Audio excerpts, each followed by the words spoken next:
भूत बंगला को लेके बात करते हैं। बहुत से लोग यहाँ पे जो बोल रहे हैं कि भूत बंगला। अब सबसे पहली बात तो दोस्तों मैं आपको ये बता दूं कि कुछ लोगों को सच में भाई इंग्लिश ट्यूशन की ज़रूरत है। क्योंकि जब मैंने कल एक वीडियो बनाया था, मैंने वहाँ पे क्लियरली, उस वीडियो में आप जाके टाइटल देख लो जहाँ पे क्लियरली लिखा है माइट पोस्टपोन टू 17th। नहीं हो रही भाई पोस्टपोन, तुम गलत न्यूज़ दे रहे। अबे भाई, माइट का मतलब पहले जान लो कि क्या है। पोस्टपोन हो सकती है 17 को, हुई नहीं है। वही लिखा है मैंने वहाँ पे कि हो सकती है 17 को पोस्टपोन, चांसेस है। इस टाइप का वीडियो था वो। उसमें क्लियरली ये नहीं लिखा है कि क्या भूत बंगला पोस्टपोन टू 17th।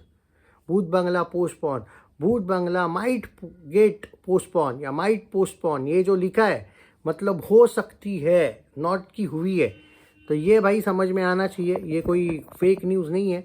बॉलीवुड हंगामा ने तक ये आर्टिकल डाला था कल परसों। अब मुझे नहीं पता कि बाद में कुछ चेंजेस हुए या नहीं, मैं बाद में नहीं देख पाया कि चेंजेस हुए ऐसे कुछ, क्योंकि अभी तक भूत बंगला का जो रिलीज डेट है वो वही है जो होना चाहिए। अभी तक तो चेंज नहीं हुआ है। और यहाँ पे तो बोला भी जा रहा है कि भूत बंगला का जो ट्रेलर है वो 30 तारीख को आ सकता है। अभी भी बुक माई शो पे लिखा हुआ है 10 अप्रैल। हाँ, तो माइट बोला था पहले। अभी तक तो कोई क्या बोलते हैं, चेंजेस नहीं। अब इसका ये मतलब है कि 10 अप्रैल को आ रही है दृश्यम 2 मोहनलाल की। आपको अगर ये याद होगा कि दृश्यम 2 जब आई थी, रिलीज़ हुई थी, वो कोविड के टाइम हुई थी और वो कभी लाइफ में थिएटर में आ ही नहीं पाई, जितना मुझे याद है। दृश्यम 2 जो थी मोहनलाल की बोल रहा हूँ मैं, वो रिलीज़ हो रही है उस दिन। वो थिएटर्स में पहली बार हो रही है, वो आज तक थिएटर में कभी आई ही नहीं। ऑल इंडिया रिलीज 10 अप्रैल 2026, बिग स्क्रीन डेब्यू दृश्यम 2, इससे पहले नहीं आई थी। अब बहुत से लोग बोल रहे हैं भाई भूत बंगला पे असर पड़ेगा दृश्यम का, ऊपर से वो डकेट या क्या नाम, डिकॉट, क्या नाम यार मैं भूल गया वो फिल्म का नाम, आडीवी क्या नाम है ना उसका, वो तो मृणाल ठाकुर की जो फिल्म है वो आने वाली है। तो क्या इसका असर पड़ेगा क्या भूत बंगला पे? नहीं पड़ेगा भाई। नहीं, उसके पीछे रीज़न है। हाँ, डकेट करके है ना शायद वो फिल्म, क्या थी वो। हाँ तो भूल गया था मैं नाम। हाँ, आडीवी शेष, भूल गया था मैं। हाँ, और मृणाल ठाकुर की जो फिल्म है, अरे भाई वो तेलुगु में आ रही है यार, तेलुगु और हिंदी में। भाई हिंदी में कितने ही शोज़ मिलेंगे उसको। तो ये पहली बात है।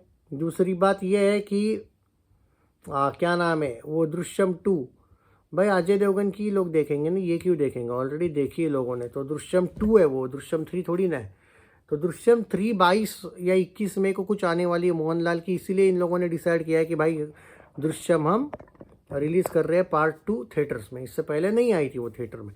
तो ये क्या लॉजिक है इस बात का कि भाई भूत बंगला पे असर पड़ेगा क्या? जो लोग पूछ रहे हैं क्यों पड़ेगा भाई असर, क्या लेना देना इन दोनों फिल्मों का भूत बंगला से, ये बताओ।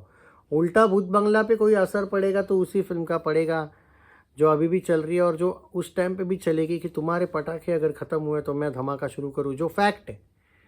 तो ये फिल्म का ही असर, तुम पूछना है तो सवाल यही पूछो, वो सवाल पूछ के कोई फ़ायदा नहीं। हाँ, 17 को अगर भूत बंगला आती है तो वो ज़्यादा सिक्योर डेट होगी 10 की तुलना में। पर यहाँ पे ये भी सवाल पैदा होता है ना फिर कि आपको भी और एक एक्स्ट्रा वीक मिल सकता है ना 10 तारीख को आने का। देख, सच बोला जाए तो makers will decide the final release date. हालांकि अभी तक ऐसी कोई भी न्यूज़ नहीं है, बॉलीवुड हंगामा ने फैलाई है तो वो झूठी होगी, लेकिन उन्होंने भी कंफर्म नहीं बोला है माइट पोस्टपोन, ये बोला है, कंफर्म नहीं बोला है।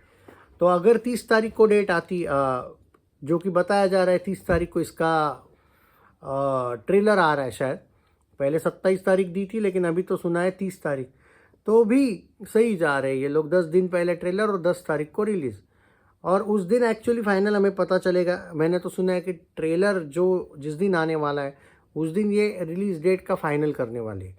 अब वो 10 लिखा हुआ आता है या 17 लिखा हुआ आता है, ये हमें ट्रेलर के दिन पता चलेगा। मैं अगर जनरली न्यूट्रली भी सोचूं,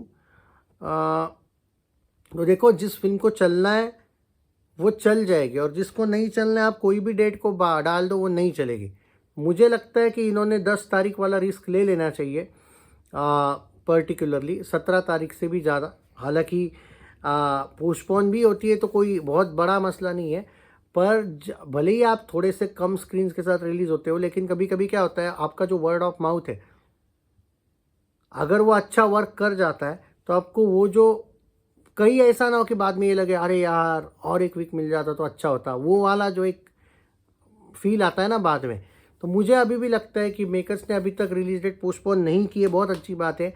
बहुत से लोग बार बार ये भी बोल रहे, कुछ लोग बोलते हैं कि पोस्टपोन होनी चाहिए, कुछ लोग नहीं बोलते हैं।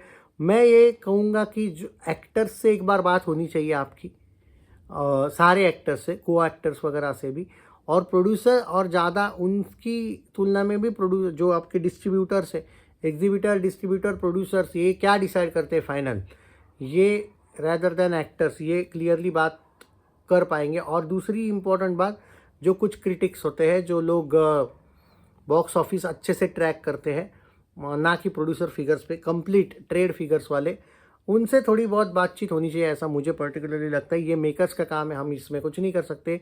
बट मेरा ये कहना है कि अगर थोड़ी बहुत भी न्यूट्रल ऑडियंस और अक्षय के फैंस सपोर्ट कर देते हैं भूत बंगला को, तो ये फिल्म एक अच्छी सक्सेसफुल फिल्म बन सकती है। बट ये मैटर करता है कि इसकी ओपनिंग, चाहे वो 10 तारीख को रिलीज़ हो या 17 तारीख को रिलीज़ हो, पहले 5 से 7 दिन, कम से कम पहले 5 से 7 दिन ये फिल्म कतई ऐसा नहीं लगना चाहिए थिएटर ओनर्स को कि इसका क्रेज़ ही नहीं है।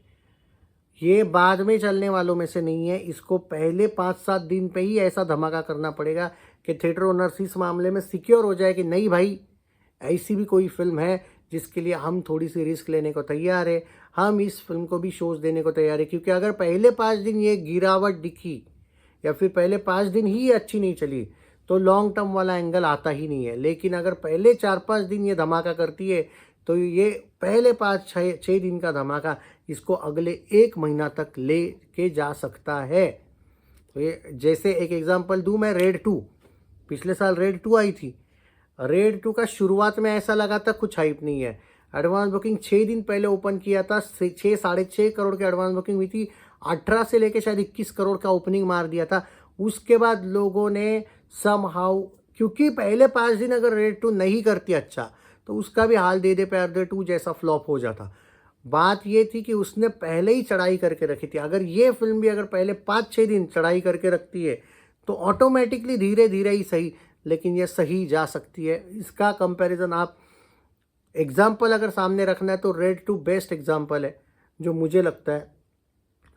क्योंकि पहले 4-5 दिन अगर ये एक अच्छी डबल डिजिट ही नहीं बल्कि बड़े वाले कलेक्शंस पे ध्यान रखती है 4-5 दिन पहले, बस बाद में न्यूट्रल ऑडियंस भी कभी कभी अपना काम कर जाती है। तो ये अब मैटर करता है कि फ़ैन लोग कैसे सपोर्ट करते हैं। I think fans should support, क्योंकि आई थिंक सितंबर, अक्टूबर, नवंबर, दिसंबर, जनवरी, फरवरी, मार्च, अप्रैल ना, 7 महीने बाद अक्षय कुमार का वापस आ रहा है। आई थिंक सितंबर में आई थी क्या जॉली, मुझे याद नहीं। तो 7 महीने है भाई, तो अब आपके पास कोई रीज़न नहीं चाहिए भाई, ऑलमोस्ट आधा ईयर हो चुका है। तो अब भाई आप जो अक्षय के कुछ फैंस बोलते हैं बार बार धीरे धीरे आना चाहिए, तो भाई अब 7 महीने भी बहुत होते हैं।